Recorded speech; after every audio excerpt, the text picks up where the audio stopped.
Hi, good morning, friends. I welcome everybody on this e-learning platform of Udan. Myself, Vijay Kumar, and I have been passed my intermediate examination from Jawahar Navodaya Vidyalaya, Kirtanpur, Bahraich. My current profession is teaching. I am a teacher in Department of Madhyamik Shiksha Parishad, Uttar Pradesh. I have done my MSc examination from BSc College, Mathura. My specialization is in biotechnology. I have also done my BSc B.Ed integrated from Regional Institute of Education, Ajmer. I having 5-year working experience. Dear students, इस platform के माध्यम से मैं आपको बताना चाहता हूँ कि एक ऐसा ई लर्निंग प्लेटफॉर्म है जहाँ से आप इजीली कुछ भी बिना ज़्यादा एफर्ट्स के आप सीख सकते हैं। यहाँ पर आपको हॉट्स हैं, आपके हॉट्स क्लियर कराए जाएंगे। वनडे एग्जाम्स के लिए आप यहाँ से पढ़ सकते हैं, सीटेट के लिए यहाँ से आप पढ़ सकते हैं, नीट है या ट्रिपल ई है, आपके यहाँ पहले बेसिक कॉन्सेप्ट्स क्लियर कराए जाएंगे। आशा है आप इस प्लेटफॉर्म का बहुत अच्छे से उपयोग करेंगे और हमारी यही कोशिश रहेगी कि हम आपकी तैयारी में एक बहुत ही बड़ा योगदान करने में सफल रहें। तो I welcome all of you. आज का जो टॉपिक है हमारा वो है फोटोसिंथेसिस। माय डियर स्टूडेंट्स, मैं आपको एक बात बताना चाहता हूँ कि हमारे आसपास जितनी भी चीज़ें हम देखते हैं, जिस किसी ने भी नेचर को क्रिएट किया है, जिस किसी ने भी इसको बनाया है, उसके आधार पे या जितनी भी चीज़ें हमारे आसपास पाई जाती हैं वो एक दूसरे पर कहीं ना कहीं किसी न किसी तरीके से डायरेक्टली या इनडायरेक्टली डिपेंड है। अगर हम बात करें कि अगर इंसान जीवित कैसे रहता है तो उसकी बेसिक नीड्स क्या हैं, सबसे पहला ये है कि उसको फूड मिलना चाहिए, फिर दूसरा है कि शेल्टर मिलना चाहिए। तो फूड के लिए वो देखिए कहीं ना कहीं से डायरेक्ट या इनडायरेक्ट प्लांट्स पे या अदर एनिमल्स पे वो डिपेंड है। तो इसी डिपेंडेंसी को पढ़ाने के लिए, बताने के लिए आज का जो टॉपिक है वो है हमारा फोटोसिंथेसिस। सबसे पहले हम आपको बताना चाहते हैं कि इस प्रोसेस के अंतर्गत जो फोटोसिंथेसिस है उसके अंतर्गत हम कौन कौन सी चीज़ें पढ़ेंगे, किससे किससे को रिलेट करके पढ़ेंगे। सबसे पहले हम पढ़ेंगे living and non living organism, मतलब सजीव और निर्जीव। दूसरा है मोड ऑफ न्यूट्रिशन, और तीसरा है फोटोसिंथेसिस। चौथा है रॉ मटेरियल्स फॉर फोटोसिंथेसिस, और पांचवा है साइट ऑफ फोटोसिंथेसिस। और जो लास्ट सेक्शन है अपना वो है डिस्कशन और एमसीक्यूज़ का। तो let's we start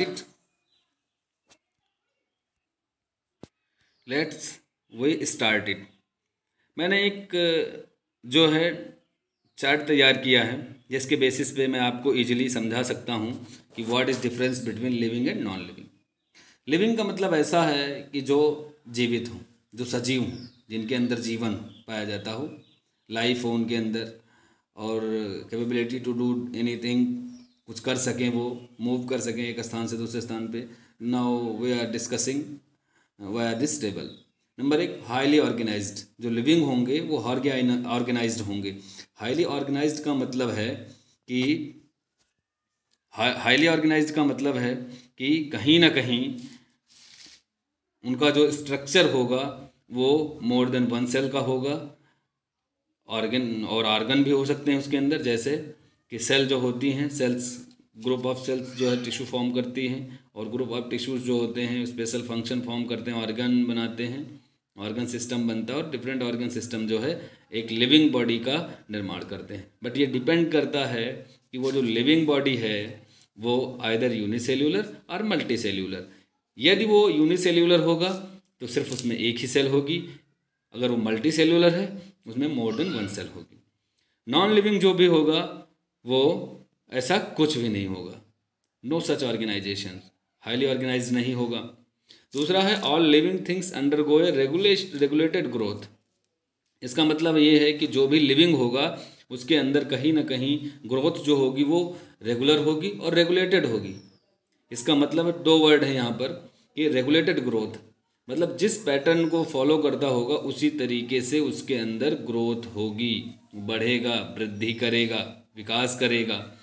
non living things जो हैं वो ग्रो नहीं करेंगे।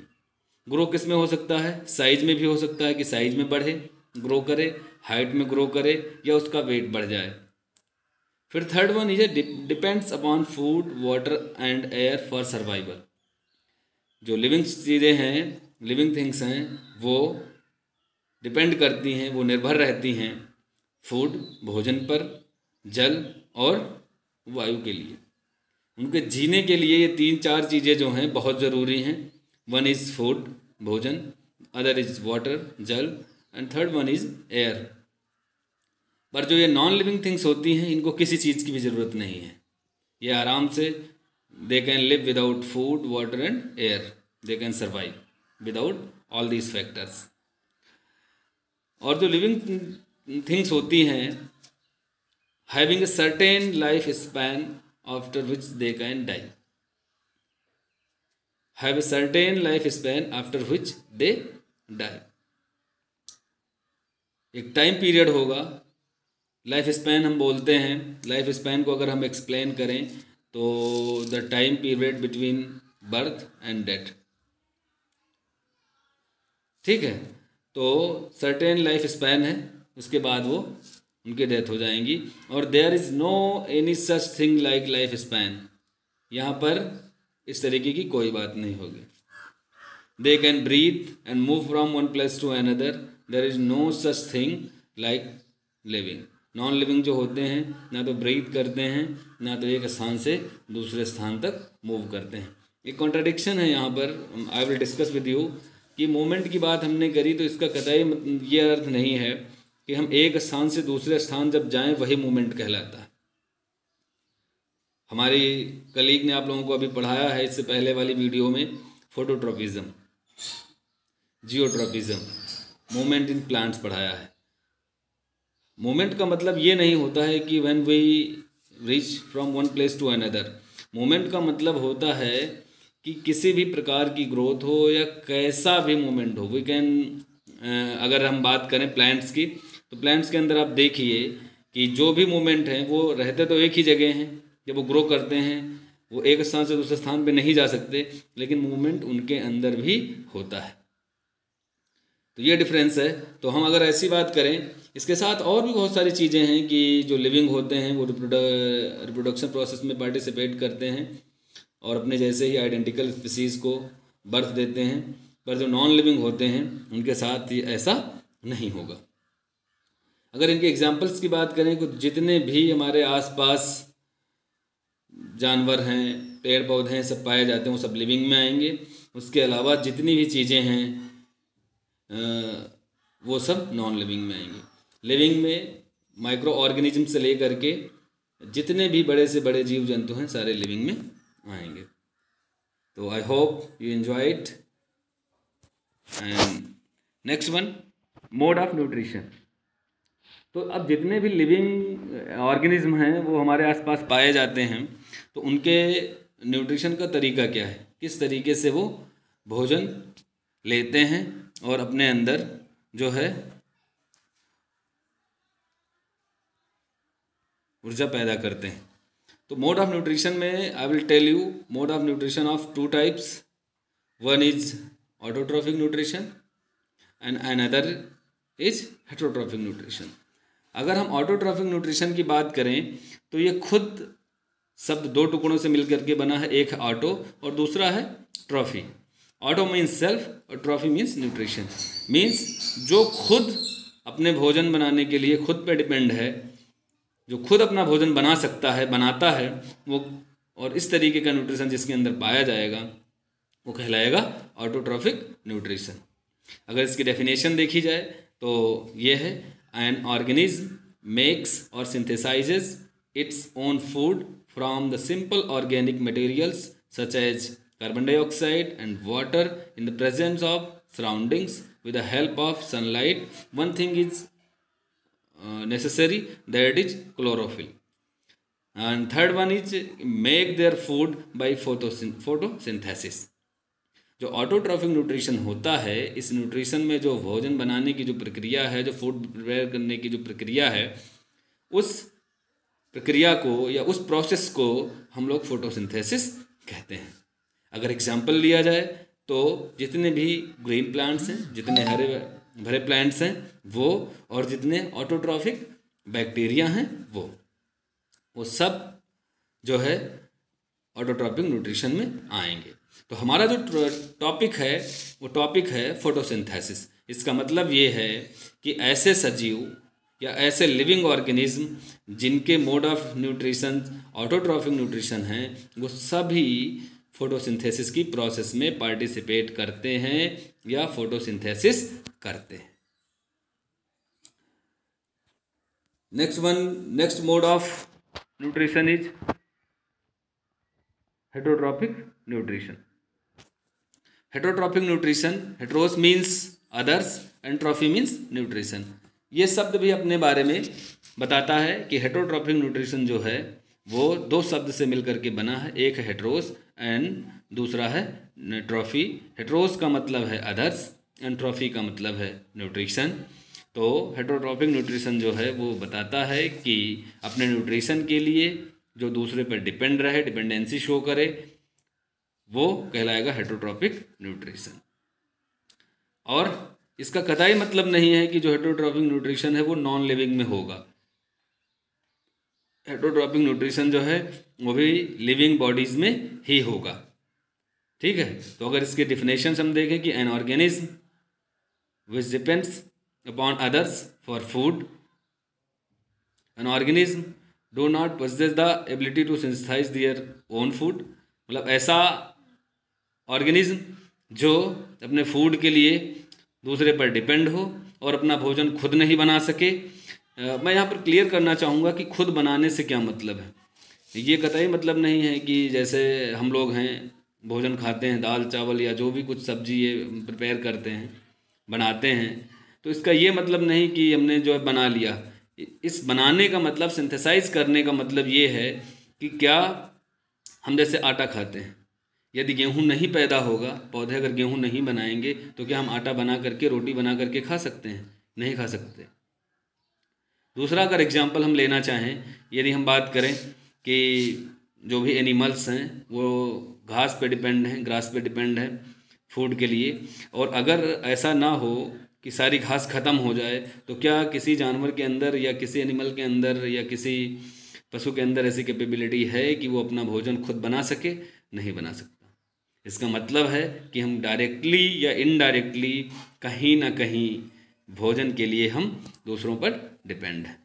इसीलिए हमने आपके 4th लाइन में देखिए, हमने यहाँ पर लिख रखा है कि they depends on autotrophs for their food supply directly और इनडायरेक्टली। इसका मतलब ये है कि कहीं ना कहीं जो हेटरोट्रॉफिक न्यूट्रिशन जितने भी करते हैं, जो हेटरोट्रॉफ्स होते हैं, वो डायरेक्टली या इनडायरेक्टली कहीं ना कहीं से जो है भोजन के लिए वो उस पर ऑटोट्रॉफ्स पे डिपेंड रहते हैं। अगर इनका एग्जांपल लिया जाए तो एग्जांपल है मैन है, मंकी है, काऊ है, एट्सेट्रा, और बहुत सारे एग्जांपल अपने आसपास मिल जाएंगे। तो मोड ऑफ न्यूट्रिशन 2 हैं, एक है ऑटोट्रॉफिक एंड दूसरा है हेटरोट्रॉफिक। ये न्यूट्रिशन पढ़ने की ज़रूरत क्यों पड़ी? वो इसलिए पड़ी क्योंकि अगर आप न्यूट्रिशन नहीं पढ़ेंगे तो आपको ये पता नहीं लगेगा कि फोटोसिंथेसिस में जो पार्टिसिपेट करते हैं वो लिविंग हैं या नॉन लिविंग हैं। हमने आपको यहाँ क्लियर किया कि जो फोटोसिंथेसिस करेंगे वो ऑटोट्रॉफिक होंगे और लिविंग भी होंगे, पर जो हेटरोट्रॉफिक हैं वो फोटोसिंथेसिस नहीं करेंगे क्योंकि वो खुद ही दूसरे पर जो है भोजन के लिए डिपेंड रहते हैं। Now I came to the key topic. Main topic पे आते हैं, फोटोसिंथेसिस। फोटोसिंथेसिस को अगर बड़े लेवल पे पढ़ा जाए तो इसको देखा जाए कि फोटोसिंथेसिस एक ऐसी प्रक्रिया है, एक ऐसा प्रोसेस है जहाँ पर पौधे अपना खुद का भोजन बनाते हैं। किसके? कार्बन डाइऑक्साइड का इस्तेमाल करते हैं, एटमॉस्फेयर से लेते हैं इसको, वाटर जो जड़ों से लेते हैं, और उसके साथ ही साथ ये बेहद ज़रूरी है कि पौधों के अंदर क्लोरोफिल और प्रकाश का मौजूद होना बहुत ज़रूरी है। अब प्रकाश ऐसे तो आएगा नहीं, इसलिए हम बात करते हैं सूर्य के प्रकाश की। The photosynthesis process is the process by which green plants make their own food with the help of carbon dioxide and water in presence of chlorophyll and sunlight. इस प्रक्रम को करने के लिए, इस प्रक्रम के पूरे होने में बहुत सारी प्रक्रियाएं होती हैं। रूट्स होते हैं, वो अपना काम करते हैं, और इसके बहुत सारे कॉन्सिक्वेंसेस भी हैं, और इस प्रोसेस के साथ ही ग्रोथ एंड डेवलपमेंट जो है वो और बढ़ता है पौधों के अंदर। फोटोसिंथेसिस की अगर डेफिनेशन करें, डेफिनेशन फिर से लिखें तो photosynthesis is a process used by plants and other organism to convert light energy into chemical energy. Sun से जो लेते हैं लाइट, वो लाइट एनर्जी है, और वो जा करके केमिकल एनर्जी बनती है, केमिकल एनर्जी के फॉर्म में स्टोर होती है। जैसे हम कहें फोटोसिंथेसिस होने के बाद जो बनता है वो है ग्लूकोज C6H12O6। और जो जिस फॉर्म में रहना चाहता है, जैसे हम बात कर रहे थे कि लाइट एनर्जी और केमिकल एनर्जी की, तो लाइट एनर्जी जो है पौधे प्लांट से लेते हैं, और क्लोरोफिल उसको जो है एब्जॉर्ब करता है, और इसके साथ ही वो जो बनाते हैं C6H12O6 ग्लूकोज मॉलिक्यूल फॉर्म करते हैं, और उसमें जो है एनर्जी स्टोर होती है केमिकल एनर्जी के रूप में। फोटोसिंथेसिस जो है लार्जली रिस्पॉन्सिबल है किसके लिए? Producing and maintaining the oxygen content of the earth atmosphere. Photosynthesis के द्वारा ही जो है अर्थ पर ऑक्सीजन का लेवल मेंटेन रहता है, और यही ऑक्सीजन कहीं ना कहीं डायरेक्टली या इनडायरेक्टली ओजोन लेयर को फॉर्म करने में हेल्प करती है। दूसरा, फोटोसिंथेसिस प्रोसेस को हम कह सकते हैं कि ये एक क्लीनिंग एक्शन है जिस नेचर ने क्रिएट किया, कि हम चाहे जितना भी पॉल्यूशन क्रिएट करें यहाँ पर, और उसको साफ़ करने की जिम्मेदारी किसकी है? प्लांट्स की है। और प्लांट्स किसके द्वारा करते हैं? फोटोसिंथेसिस के द्वारा। थोड़ा सा और हम डिस्कस करना चाहेंगे यहाँ पर कि फोटोसिंथेसिस प्रोसेस जो है ये होती कैसे है। वहाँ पहुँचने से पहले जो 4 चीज़ें अभी हमने आपको बताई, वाटर है, कार्बन डाइऑक्साइड है, सनलाइट है, और इसके साथ ही क्लोरोफिल है, इसके बारे में थोड़ा सा अगर हम डिस्कस कर लें तो ज़्यादा अच्छा रहेगा। जो ये प्रोसेस होती है, जैसे हमने बताया कि वाटर की अवेलेबिलिटी ज़रूरी है, वाटर होना चाहिए। वाटर आता कहाँ से है? तो सीधी सी बात है कि प्लांट्स के पास जो है, हमारे साथी ने आपको पढ़ाया होगा जियोट्रोपिज्म के बारे में, फोटोट्रोपिज्म के बारे में, पॉजिटिव एंड नेगेटिव। तो आपको याद होगा कि जो फोटोट्रोपिज्म पढ़ाया होगा तो उसका कहीं ना कहीं इस्तेमाल है। जो जियोट्रोपिज्म बताया होगा तो उसमें जियोट्रोपिज्म का मतलब था कि अर्थ की तरफ किसी चीज़ का ग्रो करना। तो जैसे जड़ हैं या रूट्स हैं वो अर्थ की तरफ ग्रो करती हैं, तो जियोट्रोपिज्म जितना इसमें पॉजिटिव जियोट्रोपिज्म होता है उतनी ही लंबाई बढ़ती जाती है, और इसकी लंबाई बढ़ने के साथ ही कि जितनी ज़्यादा लेंथ होगी रूट्स की उतनी ज़्यादा एरिया में जाएंगे, और उतना ज़्यादा जो है वाटर को वहाँ से ग्रैस्प करेंगे, वाटर को लेंगे, और वो प्लांट को मिलेगा। ऐसा नहीं सिर्फ वाटर ही आता, वाटर के साथ और भी जो ज़रूरी न्यूट्रिएंट्स होते हैं वो भी जो है प्लांट के अंदर आते हैं। और अगली बात है कि जो कार्बन डाइऑक्साइड है, ये कार्बन डाइऑक्साइड कैसे जाती है पौधों के अंदर? तो पौधों की पत्तियों में या लीव्स में आप देखते हैं एक स्पेशल टाइप की संरचना पाई जाती है, स्पेशल स्ट्रक्चर पाया जाता है, जिसको हम लोग स्टोमेटा कहते हैं, हिंदी में रंध्र कह सकते हैं। तो स्टोमेटा का काम ये है कि कार्बन डाइऑक्साइड को अंदर लेना, और वहाँ से जब फोटोसिंथेसिस की प्रक्रिया बराबर पूरी हो जाए तो उस प्रोसेस के द्वारा जो भी ऑक्सीजन बनी है उस ऑक्सीजन को स्टोमेटा के द्वारा ही बाहर करना। तीसरा है कि क्लोरोफिल। आपका एक प्रश्न और हो सकता है कि यदि पौधों के अंदर क्लोरोफिल ना हो, अब क्लोरोफिल कैसे पहचानेंगे? जितने भी पौधे हैं, पेड़ पौधे हैं या पत्तियां हैं जिनका रंग जो है हरा है, क्योंकि एक पिगमेंट होता है क्लोरोफिल, इसी की वजह से पत्तियों का रंग हरा होता है, और जिसके अंदर भी ये मौजूद होगा फोटोसिंथेसिस वहीं भी हो पाएगा। तो एक और इसके साथ ही मैं ऐड करूं तो इस बात को भी कह सकते हैं कि इसके अलावा भी कई सारे पिगमेंट्स होते हैं, जैसे जेंथोफिल्स हैं, कैरोटीन हैं, कैरोटीनॉइड्स हैं, तो वो भी कहीं ना कहीं डायरेक्टली या इनडायरेक्टली जो है पार्टिसिपेट करते हैं। पर जो रेट जो होता है, रेट ऑफ फोटोसिंथेसिस होगी वो इतनी ज़्यादा नहीं होगी, बहुत लो होती है उसके अंदर। तो उसको हम लोग जब भी हायर टॉपिक्स में डिस्कस कर लेंगे। दूसरा ये है, नेक्स्ट वन इज कि फोटोसिंथेसिस में जो भी ये लाइट आती है, इसको पकड़ने का काम या ग्रैस्प करने का काम या कैच करने का काम होता है, वो होता है क्लोरोफिल का। और वो क्लोरोफिल कहाँ पाया जाता है? प्लांट के अंदर। आपने अगर प्लांट सेल को पढ़ा होगा तो प्लांट सेल के अंदर आपने देखा होगा कि एक अलग से ऑर्गेनेल है और वो है जो है क्लोरोप्लास्ट। और उस क्लोरोप्लास्ट के अंदर जो है क्लोरोफिल पाया जाता है। और क्लोरोफिल का काम होता है, क्लोरोफिल भी दो तरीके का होता है, क्लोरोफिल ए और क्लोरोफिल बी। तो क्लोरोफिल ए और बी का काम होता है कि जो है लाइट को पकड़ें या लाइट को ग्रैस्प करें और इसके बाद फोटोसिंथेसिस की प्रोसेस को करने में हेल्प करें। ये हमारा जो है इस डायग्राम से हम और आसानी से समझ सकते हैं। देखते हैं कि ये जो लाइट है, लाइट सन से आ रही है, उसको ग्रैस्प करने का काम क्या है? लीव्स का। लीव्स के अंदर क्लोरोप्लास्ट है, क्लोरोप्लास्ट के अंदर क्लोरोफिल है। वो क्लोरोफिल उसी के अंदर सेंटर बना होगा जहाँ पर फोटोसिंथेसिस की प्रोसेस होती है। और कार्बन डाइऑक्साइड है जो है नीचे की तरफ से, क्योंकि प्रेजेंट तो ऊपर भी होते हैं, अंडर साइड में भी होते हैं, पर उतने ज़्यादा नहीं होते क्योंकि डायरेक्टली सनलाइट यहाँ पर पड़ती है तो डिस्ट्रॉय हो जाते हैं। तो इस वजह से जो है नेचर ने इसको अडॉप्ट किया और जो है number of stomatas, maximum number of stomatas as present lower side of leaf.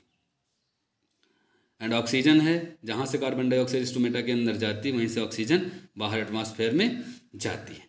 और जो ये बनता है फोटोसिंथेसिस के बाद, ग्लूकोज बनता है, एक बेसिक यूनिट है। और ये जा कर के जब ढेर सारे उसमें डिपॉजिट हो जाएगा तो कार्बोहाइड्रेट बनाएगा या स्टार्च बना सकता है, या और भी जितनी चीज़ें हैं, शुगर बना सकता है। जैसे अगर आप शुगर केन की बात करें तो उसके अंदर डायरेक्ट शुगर ही बनता है फोटोसिंथेसिस के बाद। एक केमिकल इक्वेशन है, इसको हम डिस्कस कर लेते हैं कि 6CO2 + 6H2O और लाइट हो और क्लोरोफिल भी मौजूद हो तो ये बनाता है C6H12O6, जो एक प्रकार का शुगर है जिसको हम लोग ग्लूकोज कहते हैं। और ऑक्सीजन के मॉलिक्यूल्स को भी ये बनाता है। मैं यहाँ पर एक चीज़ और आप लोगों से कहूँगा कि अगर आप लोग यहाँ पर नोट करना चाहें तो नोट कर सकते हैं कि जो ऑक्सीजन रिलीज होती है, हमेशा ये क्वेश्चन पूछा जाता है कि जो फोटोसिंथेसिस के बाद जो आपको आउटपुट मिलता है ऑक्सीजन के रूप में, या एडिशनल आउटपुट मिलता है ऑक्सीजन के रूप में, या बाय प्रोडक्ट मिलता है ऑक्सीजन के रूप में, वो किससे मिलता है? क्या कार्बन डाइऑक्साइड से मिलता है, या जल से मिलता है, या इन दोनों से मिलता है? तो मैं आपको बताना चाहूँगा कि कार्बन डाइऑक्साइड जो है कन्वर्ट होता है शुगर में। हाइड्रोजन उसकी हेल्प करते हैं। जो हाइड्रोजन है, वाटर वाले मॉलिक्यूल, ये वाटर के जो मॉलिक्यूल हैं ये आ करके कार्बन डाइऑक्साइड के साथ शुगर का निर्माण करते हैं। और जो वाटर के जो ऑक्सीजन हैं, ये ऑक्सीजन कहीं ना कहीं निकल करके फ्रीली ये निकल जाते हैं और एटमॉस्फेयर में चले जाते हैं। तो ये कभी कहीं ना कहीं ये प्रश्न पूछा ही जाता है कि by product of photosynthesis is oxygen, और ये कहाँ से मिलता है? तो हम इसको आसानी से बता सकते हैं कि ये वाटर से मिलता है। हमारे साथी ने आपको इससे पहले वाले वीडियो में बताया था कि इम्पोर्टेंस ऑफ फोटोट्रॉपिज्म। उसने बताई थी एक लाइन, अगर आपको याद हो, नहीं याद है तो मैं उसको दोबारा से जो है बताया देता हूँ कि maximum leaf can gain maximum amount for photosynthesis. अगर फोटोट्रॉपिज्म नहीं होगा तो लीफ जो हैं वो उनको जो है मैक्सिमम अमाउंट नहीं मिलेगा जो है सनलाइट का, जिससे कि वो फोटोसिंथेसिस कर सकें। इसीलिए हमारे वीडियो ज़रूर देखते रहिए, कहीं ना कहीं आपको एक दूसरे पर इंटरडिपेंडेंट दिखाई देंगे। पहली वीडियो का दूसरी वीडियो में आपको देखने के लिए ज़रूर मिलेगा। अब हमने आपसे डिस्कस कर ही लिया है कि रॉ मटेरियल्स क्या क्या हैं फोटोसिंथेसिस के एक बार आपको क्विक रिवीजन के तौर पे मैं फिर से बताना चाहता हूँ कि रॉ मटेरियल जो भी है वो कार्बन डाइऑक्साइड फ्रॉम एटमॉस्फेयर है, एटमॉस्फेयर से लेंगे। कार्बन डाइऑक्साइड किसके साथ द्वारा जाएगा, स्ट्रोमेटा के द्वारा। Water from soils by root, root के द्वारा जो है वाटर जाएगा। Presence of chlorophyll in plant of leaf, chloroplast के अंदर क्लोरोफिल, ये भी मैं आपको बता चुका हूँ। और सनलाइट का होना बहुत ज़रूरी। एक बात और बताना चाहेंगे कि इन 4 फैक्टर्स में से यदि कोई एक भी फैक्टर नहीं रहेगा या कम या ज़्यादा होगा तो rate of photosynthesis will also be decreased. इन चारों फैक्टर पे फोटोसिंथेसिस की रेट जो है डिपेंड करती है। अब हम डिस्कस करने जा रहे हैं आउटकम ऑफ फोटोसिंथेसिस कि फोटोसिंथेसिस के बाद हमको क्या क्या मिलता है, इसके क्या क्या फ़ायदे हैं। Formation of glucose and complex compound such as starch and carbohydrate, gives oxygen as a byproduct, purify atmosphere by consuming carbon dioxide, helps in transportation and transpiration। यहाँ पर 2 वर्ड हैं, एक है ट्रांसपोर्टेशन और दूसरा है ट्रांसपीरेशन। जब ट्रांसपीरेशन का मतलब होता है कि loss of water by plant parts, plant की किसी भी भाग से जब भी वाटर का लॉस होता है तो वो कहलाता है ट्रांसपीरेशन। और ये कई प्रकार का भी हो सकता है, लीफ से भी हो सकता है और स्टेम से भी हो सकता है। और इसी के साथ साथ इससे भी इन सारी प्रोसेसेस को हम डिस्कस करेंगे अपने नेक्स्ट वीडियोज़ में, जहाँ पर हम आपको बताएंगे कि ट्रांसपोर्टेशन क्या है, ट्रांसपीरेशन क्या है और गटेशन क्या है। आप यही इतना जानिए कि ये जो है ट्रांसपोर्टेशन और ट्रांसपीरेशन दोनों में हेल्प करता है। ट्रांसपीरेशन हमने आपको बताया, इसके बारे में ज़्यादा डिस्कस हम नेक्स्ट वीडियोज़ में करेंगे। ये देखिए, हम आपसे बात कर रहे थे कि site of photosynthesis. Photosynthesis process occurs in chlorophyll which present in chloroplast of leaves. Leave है, लीव के अंदर हमने निकाला जो है उसको, लीव को जो हमने उसके ऊपर की परत हटाई और देखा कि लीव के डॉर्सल सरफेस पे इस तरीके का कोई पूरी सेल निकाली। उस सेल को निकालने के बाद उसके अंदर का हमने क्लोरोप्लास्ट निकाला और क्लोरोप्लास्ट को निकालेंगे और फिर इसके अंदर देखेंगे कि जो है इस तरीके का आपको स्ट्रक्चर दिखाई दे। हायर क्लास की स्टडी के लिए स्ट्रक्चर है, लेकिन हमने कहा सोचा कि लाओ आपको बता दें कि क्लोरोप्लास्ट कैसा होता है दिखने में। अगर इसके बारे में बात करें तो देखिए, इसके आउटर मेम्ब्रेन है, ये इनर मेम्ब्रेन है, इसके बीच थोड़ी सी जगह होगी, इसको इंटर मेम्ब्रेन स्पेस बोलते हैं। ये स्ट्रोमा है, स्ट्रोमा एक दूसरे से, ये जो सिक्के सिक्के दिख रहे हैं ये थाइलकॉइड हैं। थाइलकॉइड एक के ऊपर एक के ऊपर एक के ऊपर लगा होता है, जिसको हम लोग स्ट्रोमा बोलते हैं। और ये एक दूसरे से कनेक्ट होते हैं, जिसको स्ट्रोमा लैमेली बोलते हैं।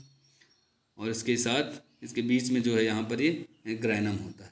इनके फंक्शंस और इसके बारे में हम डिटेल में जब भी हम नेक्स्ट टॉपिक के लिए अपना जो है कवर करेंगे तो हम आपको इसके बारे में बताएंगे।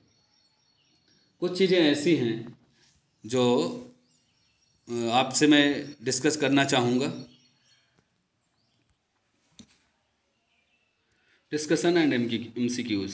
हम यहाँ पर थोड़ा बहुत और डिस्कशन जो है करेंगे कि हमारा एक थोड़ा सा छोटा सा टॉपिक एक था वो छूट गया है इसमें, या मान के चलिए कि थोड़ा सेशन लंबा हो रहा था, इसलिए हमने सोचा कि उसको ऐसे आपसे ओरली बता देंगे। एक है स्टोमेटा। तो स्टोमेटा का जो काम है वो 2 है, एक तो ऑक्सीजन को बाहर निकालना और दूसरा जो है कार्बन डाइऑक्साइड को अंदर लेना। और तीसरा ये जो है काम है, एक साथ ही हम बताएं कि कार्बन डाइऑक्साइड को अंदर लेना और ऑक्सीजन को बाहर निकालना पहला काम हो गया। और दूसरा काम जो इसका है वो ये है कि जब ट्रांसपीरेशन होता है तो ट्रांसपीरेशन में ये वाटर को जो है बाहर निकालने में या ट्रांसपीरेशन में भी हेल्प करता है। ये है स्टोमेटा के काम, ये बीज शेप्ड में होते हैं। और इसके बाद में हम कोशिश करेंगे इसको अगले टॉपिक में हम डिस्कस करें। तो अब हमारा जो भी है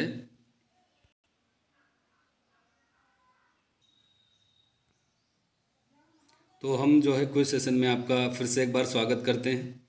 और ये देखिए जो है हम स्टार्ट करने जा रहे हैं। लाइव प्रोसेसेस की क्विज है, सेकेंडरी लेवल की हैं। तो I welcomes again all of you.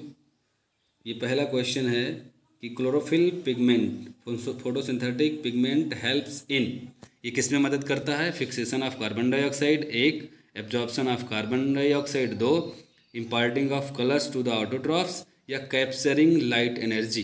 हमने आपको जो बताया था, तो आपको हमने बताया कि जो है क्लोरोफिल का जो काम होता है वो लाइट एनर्जी को कैप्चर करता है। तो इस पर हम क्लिक करेंगे और इसके बाद अपना आंसर चेक करेंगे। तो ये कहेगा कि यू गॉट 1 ऑफ 1 पॉइंट। ठीक है, नेक्स्ट क्वेश्चन है फोटोसिंथेसिस अकर्स इन। फोटोसिंथेसिस कहाँ होता है? एक है ल्यूकोप्लास्ट, माइलोप्लास्ट, क्लोरोप्लास्ट या माइटोकॉन्ड्रिया। तो हमने आपको अभी बताया था कि फोटोसिंथेसिस क्लोरोफिल के अंदर होता है। और क्लोरोफिल कहाँ पाया जाता है? एक ऑर्गेनल होता है प्लांट सेल के अंदर, उसको बोलते हैं क्लोरोप्लास्ट। तो क्लोरोप्लास्ट के अंदर ही फोटोसिंथेसिस होगा। इसको चेक करते हैं। जो है क्लोरोप्लास्ट पे हम टिक करते हैं, रिट्राई करेंगे हम यहाँ से, और क्लोरोप्लास्ट पे हम इसको करेंगे और फिर चेक करेंगे। फिर अगले क्वेश्चन के लिए चलते हैं। Which sub cellular localized of photosynthesis process is.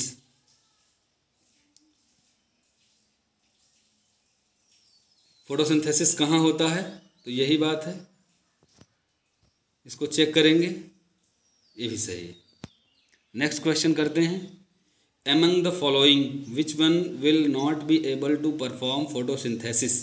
कह रहा है इसमें से कौन सा ऐसा है जिसके अंदर फोटोसिंथेसिस की प्रोसेस नहीं होगी। एक तो कह रहा है कि मशरूम है, दूसरा कह रहा है पिचर प्लांट है, तीसरा कह रहा है मैनग्रोव प्लांट्स है, और चौथा है पोटैटो प्लांट्स। तो हम लोग करेंगे मशरूम को। वो इसलिए भी क्योंकि इसके अंदर आपने देखा नहीं होगा कोई भी ग्रीनिश पार्ट होता नहीं, ये लीव्स नहीं होती हैं, तो इसके द्वारा वो नहीं कर सकता है। ये भी आपको एक पॉइंट मिल गया। अगले प्रश्न के लिए चलते हैं। Among the following which one is not taken up from the soil by the root in terrestrial condition. कह रहा among the following which one is not taken up the by soils in root terrestrial condition. तो roots के द्वारा क्या नहीं जा सकता? देखो वाटर जाएगा, फास्फोरस और नाइट्रोजन भी जा सकता है, लेकिन कार्बन डाइऑक्साइड रूट से नहीं जाएगा। हमने आपको बताया है कि इसके लिए एक और जो है लीव्स के अंदर मौजूद होता है स्टोमेटा, कार्बन डाइऑक्साइड उस स्टोमेटा के वहाँ से जाएगा। ठीक है, इसको चेक करते हैं। ये भी आपको मिल गया एक पॉइंट। ये है, हम डिज़ाइन किया गया है ऐप उसके लिए।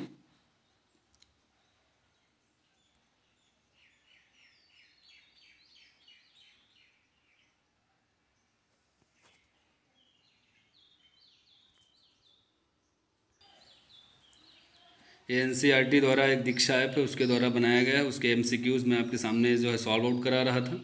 तो हम एक बार क्विक रिवीजन कर लेते हैं कि हमने आज क्या पढ़ा पूरा।